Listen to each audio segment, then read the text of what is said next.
Volkswagen dévoile l'intérieur de sa future petite voiture électrique et réserve une surprise.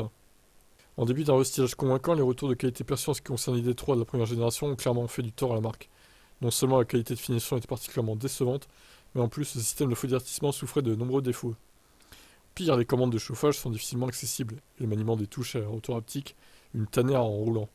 Mais ça, c'était avant la présentation de l'intérieur de la future ID2. Le chef du design chez Volkswagen, Andreas Meint, a en effet déclaré à nos confrères de Auto Express: nous voulions vraiment augmenter la valeur perçue tout en éliminant les plastiques durs et en améliorant la qualité tout en réduisant le prix. Ainsi, l'ergonomie de la planche de bord est totalement revue. La couleur centrale accueille une molette qui permet de naviguer dans les modes écran au sein de l'interface.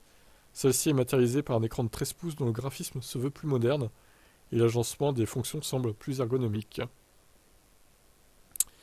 Ça a l'air sympa, ouais. Petite lettre d'ambiance et tout, ouais, elle est pas mal, hein. L'idée 2, franchement, c'est ce qui pourrait peut-être sauver Volkswagen de la déroute actuelle des voitures électriques chez eux, quoi. L'écran est positionné sur le dessus de la planche de bord, au-dessus d'une rangée de commandes qui permettent de régler manuellement la température et la puissance de ventilation. Nul doute qu'il sera toujours possible de passer par l'interface tactile, mais un des plus gros défauts ergonomiques étant en réalité la quasi-totalité des voitures qui se passent de commandes manuelles pour le chauffage semble être corrigée. En face du conducteur, une dalle de 11 pouces fait son apparition contre 5 pouces auparavant pour la gestion du combiné d'instrumentation, et comme on peut le voir, il est possible de faire appel à des designs vintage, rappelant les coccinelles ou les Golf de première génération.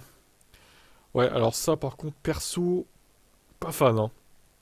Moi, si je roule dans une voiture électrique, c'est pas pour me taper les trucs des années 80, quoi, hein. Désolé, hein, je suis pas de cette génération-là, mais bon. Certains apprécieront peut-être ce côté nostalgique, mais désolé de le dire, c'est moche, c'est moche. On est en 2024 presque maintenant, donc faut être moderne là, un peu, hein. Bon, ça plaira aux nostalgiques, on va dire, mais j'espère qu'on aura un choix avec des trucs plus modernes, quoi. Normalement, oui.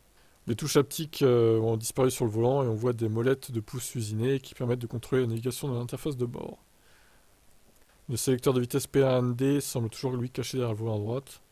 Ouais, bon, bah écoutez, c'est plutôt pas mal, hein. Habitacle plus cossu, planche de bord recouverte de tissu, console centrale présente un aspect bien plus qualitatif. L'assise de la banquette arrière se soulève pour laisser place à des espaces de rangement.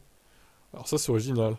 De la même façon, le plancher du coffre, dont on n'a pas la contenance pour le moment, se soulève aussi pour laisser apparaître un double fond profond comme le Ford Puma, dans lequel il serait possible par exemple d'emporter 2 grandes caisses de boissons.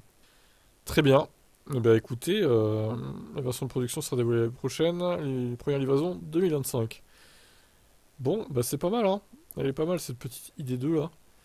Plutôt prometteuse, hein, mais j'avais été enthousiasmé déjà lors de la présentation, qu'on avait traité en live. Et ouais, plutôt sympa. Moi j'aime bien. Qu'en pensez-vous?